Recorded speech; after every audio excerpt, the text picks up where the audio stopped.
complex ionic compounds. Ionic compounds containing polyatomic ions. The rule to name these ionic compounds is simply writing the name of the first positive ion and writing the name of the second negative ion without any changes. So for example, here I have, let's look at this first example, Ag2SO4. Now since SO4 is a polyatomic ion, the name will remain as it is. So the SO4 is sulfate, and when I'm going to write it, I'm going to simply say silver sulfate. Another example, NH4Cl. Now since NH4 plus is ammonium, the name will remain as it is, ammonium. Now Cl is a monoatomic ion. I need to change the termination of Cl from "ine" to "ide." So the name is gonna be ammonium, and instead of saying chlorine, I'm gonna say chloride. Now here I placed a termination. I changed the termination of Cl because it's a monoatomic ion. Cl minus, the name will change. However, SO4 2 minus is a polyatomic ion. The name will not change. Let's take another example. Aluminum and OH is a polyatomic ion, hydroxide. So we just write the name as it is and we ignore whatever number that we have. So the name is going to be aluminum hydroxide. Now, of course, I forgot to mention in the previous example, number 2, you ignore it when writing silver. And number 4 is simply a number part of the formula of the polyatomic ion SO4. Let's take another example. This is calcium, and PO4 3 minus is the phosphate.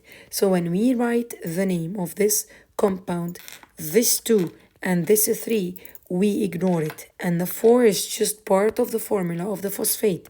So I'm going to say calcium phosphate. I will not change the termination of phosphorus, of PO4. Now, one more example.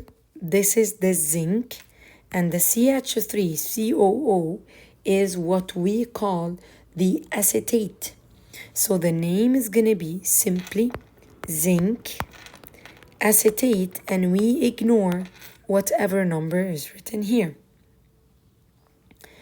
Again, one more example, NH4Cr2O7.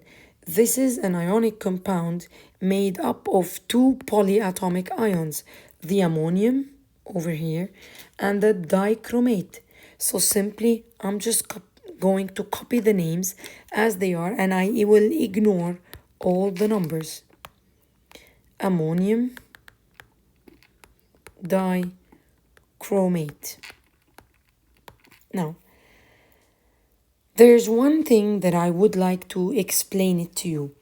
In naming polyatomic complex compound containing polyatomic ion, if the first metal is having more than one charge in the periodic table, like for example, if we look over here, the iron can have 2 positive charges, 2 plus and 3 plus, and the copper can have 2 possible positive charges, 2 plus and the 1 plus.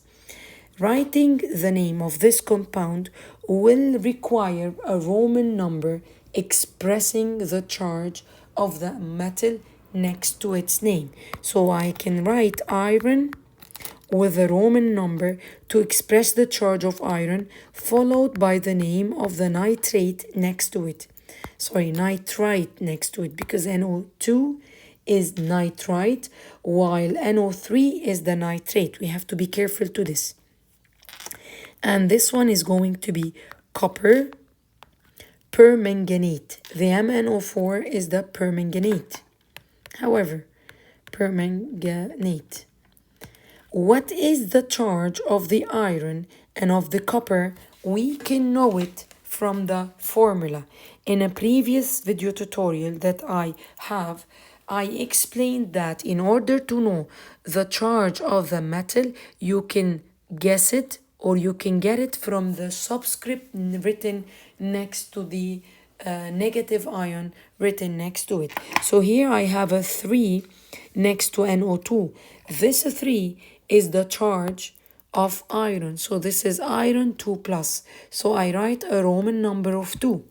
Again here, the 2 next to the MnO4 is the charge that is on Cu. So we write copper 2 permanganate instead of just writing the name without a Roman number. It's a must that you remember this Roman number.